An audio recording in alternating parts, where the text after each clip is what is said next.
Hi, my name is Adam. Welcome to the channel. Thanks for joining us today. Today we're going to talk about CPP Disability Benefit. So we're going to go through the two types of benefits that are available to you, how they work, how much you can collect, when to apply, how, if you would qualify yourself, and also what happens when you hit 65. That's a big question that we get. So if you're collecting CPP disability, you hit 65, what happens? So let's go through that in this video.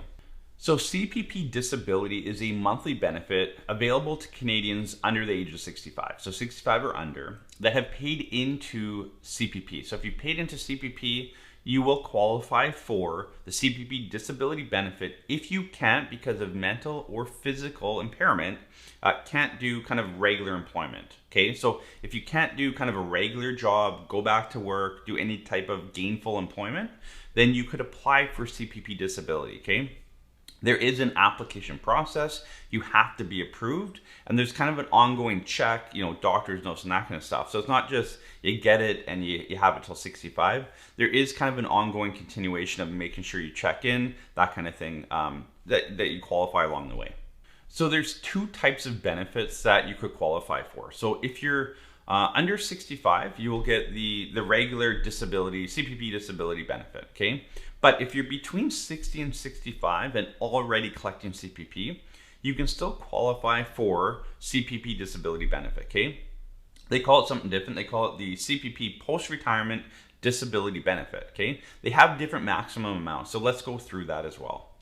So for 2021, there's, again, the two benefits. So one is you're under 65 and you're not collecting CPP. So that benefit, the average monthly benefit in Canada for that is $1,031. So the regular CPP disability benefit, the monthly payment, the average in Canada is $1,031. The maximum is $1,413. Okay, so there's the average and there's maximum, but you cannot collect more than $1,413 on CPP disability benefit. The benefit amount that's paid to you depends on how much you paid into CPP. Okay, so it's kind of like collecting CPP itself. How much is depending on how much you pay into it. So the other benefit, if you're between 60 and 65 and already collecting your CPP benefit, then you're qualified for the CPP Post-Retirement Disability Benefit. So the average and the maximum is actually the same in Canada. It's $510. So if you fall between 60 and 65 and are collecting CPP, by what the numbers show online, you'll collect $510 every single month up until age 65, and as long as you qualify under the disability. Now, one thing to keep in mind, and it's like our last video, we talked about the survivor benefit. If you're already collecting the survivor benefit and then you apply for the CPP disability benefit, the maximum is going to be the CPP disability max, which is $1,413. Okay, so again, if you have the survivor benefit, now you apply for disability benefit, you do have that combined max of $1,413. So just keep that in mind as well. Another factor that comes into play with CPP disability is if you were working for someone that has disability coverage, or if you had individual or independent disability coverage, that might be paying as well. So let's say we're actually working with a client right now that came through YouTube. They have a disability plan that's paying out to them through a large carrier in Canada. Okay, so the large insurance company is paying them a monthly benefit. Let's say it's $5,000 a month.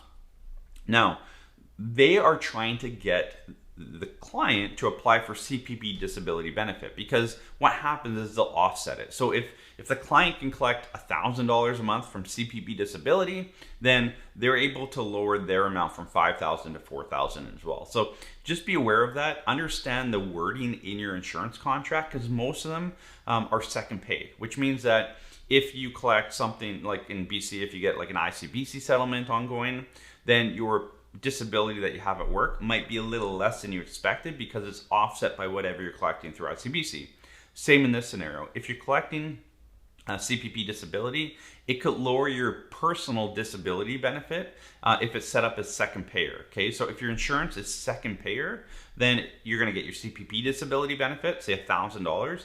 And even though your personal disability might be $5,000 benefit, they would only pay $4,000 because you're already collecting $1,000 through another disability income source. So keep that in mind. Some personal insurances are not second payer, they're first payer. So even if you're collecting 1,000 over here, you're going to get your 5,000 over here as well. So if you're collecting a disability benefit outside of CPP disability, so it could be through like a Manulife or Sun Life or something like that, either work or personal, check what the benefits are. Like if you apply for CPP disability, do you lose some of your benefit through the insurance carrier? So that is something to keep in mind as well.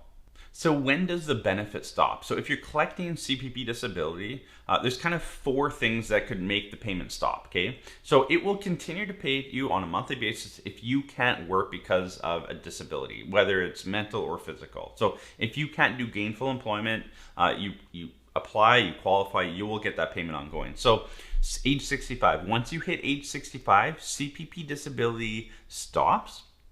Your regular disability amount would kick in, okay? So keep that in mind. You can also apply for OAS. So online they say, your benefit will reduce possibly from CPP disability to regular CPP. And then they highlight it with, but you can apply for old age security, which is true, whether it's the best thing for you or not. But at the end of the day, your CPP will drop when you hit 65. If you die, so if you pass away, CPP disability will stop. If you have a spouse or common law partner, they might get some, survivor pension and that kind of stuff, which we went through in the video before this one a couple days ago. So you can go back and watch that video if you need any more information on survivor pension around CPP. The other 2 ways it'll stop is if you're capable of going back to work or no longer disabled. Okay, so, and I know those sound like the same thing, but sometimes your doctor might say, look, you're no longer disabled, you could go back to work. And then another thing is you are back to work. So those are 2 types of things. But anyway, so there's 4 ways. Pass away, age 65, you're back to work or no longer disabled.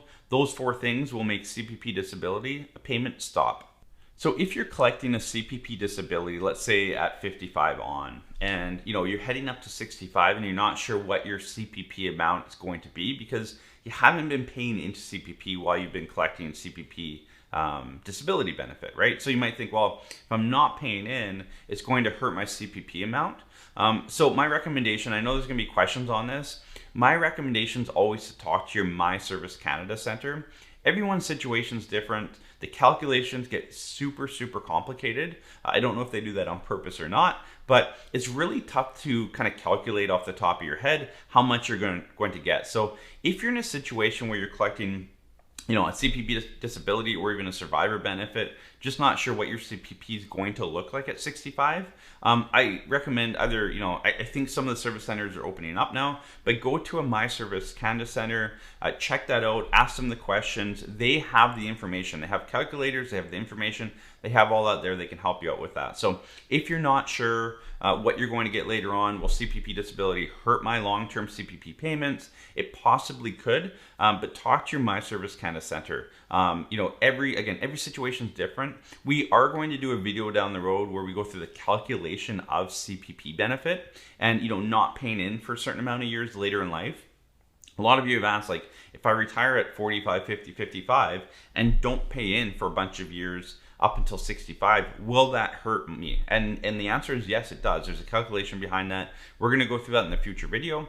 But as far as if you're claiming CPP disability, I don't think it will hurt you. Everything I've read doesn't sound like it's going to hurt your long-term CPP benefit at 65. But again, go to a My Service Canada Center or check online. You can check your My Service Canada website and see what it lists for your CPP benefit at 65.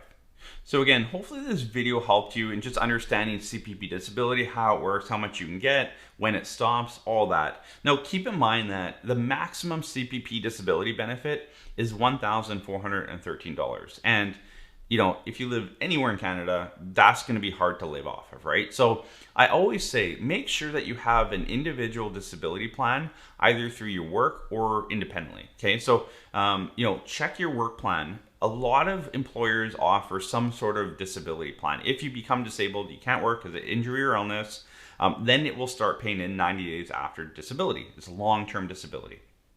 Short-term disability, there's EI. So long-term disability, make sure you have a plan, make sure you understand the plan, the maximum amount, because at the end of the day, if you're on CPP disability, and if you're watching this video and you're on CPP disability, you understand that $1,400 just doesn't go that far nowadays. So make sure you have other coverage in place so that if you run into a disability, you can apply for CPP disability, but you can also apply for your independent coverage so that you have more money coming in so that you can pay those bills. So just something to keep in mind.